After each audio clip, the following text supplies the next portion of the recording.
Long ago, in a small village, there lived a young girl named Muzuma. She was known for her kind heart and curious spirit, but also for her strong sense of responsibility. One bright morning, her mother called her into the house. "Muzuma, my daughter," her mother said, her voice soft but firm, "I must leave for a short while, but I have something important for you to do. I want you to stay inside and cook these stones until they become soft." Muzuma blinked in confusion. Stones? How could they become soft? But her mother's eyes were steady and filled with trust, so Muzuma nodded. Her mother handed her a small bundle of smooth stones and continued, "Do not leave the house. Can you do this, my daughter?" "Yes, Mama," Muzuma said, taking the stones, her mind racing with questions.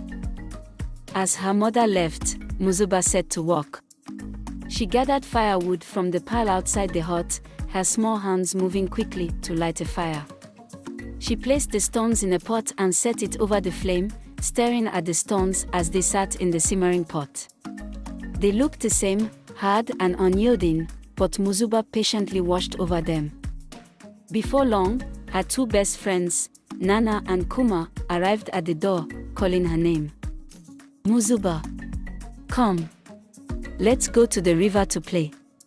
The sun is high, and the water is cool," said Nana, her eyes shining with excitement.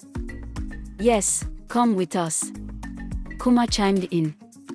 "The stones will never soften, you know. What are you waiting for? Let's go have fun." Muzuma hesitated. Her friends had always been carefree and loved to play, but her mother's words echoed in her mind. She thought for a moment, then shook her head. "No, I cannot leave. My mother told me to stay and cook these stones until they become soft. I cannot disobey her." But Muzuma stood firm. "No, I must obey my mother. You go ahead, but I will stay." So, Nana and Mukuma rolled their eyes and shrugged. They left her behind and went to the river, giggling and splashing in the cool water. Muzuma watched them go, and though she felt a tug of longing, she stayed by the fire, tending to the stones.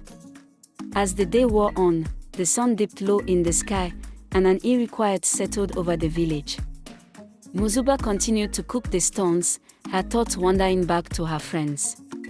She wondered what they were doing at the river, but she did not stray. As Nana and Mukuma were playing by the waterside, they heard footsteps on the bush path leading to the river. The sounds grew louder, and suddenly, from the shadows of the trees, emerged two tall figures, masked figures, dressed in strange robes. They were the masquerades, fearsome spirits who roamed the forest to teach the children lessons about respect and responsibility. Before Nana and Mukuma could even cry out, the masquerades began to flog them with long whips. The sound of the lashes echoed through the trees, and the girls screamed in fright, running back toward the village, their bodies stinging from the blows.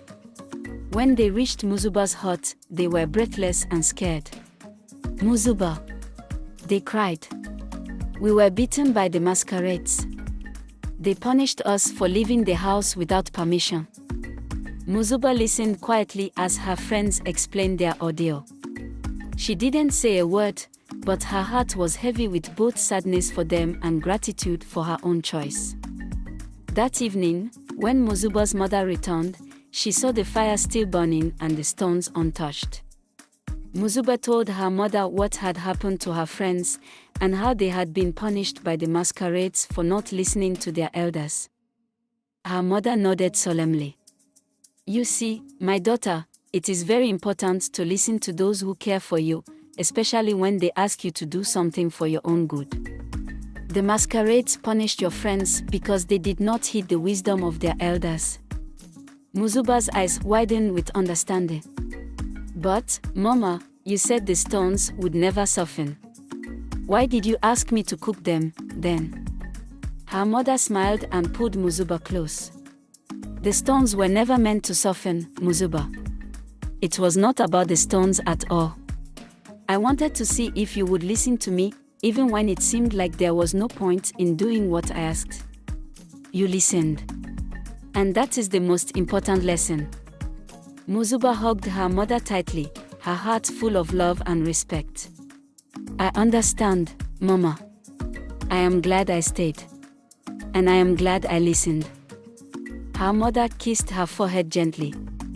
Remember, my daughter, there are times when we must follow the path laid out for us, even when we do not fully understand it. The road may be hard, but it is always the right one.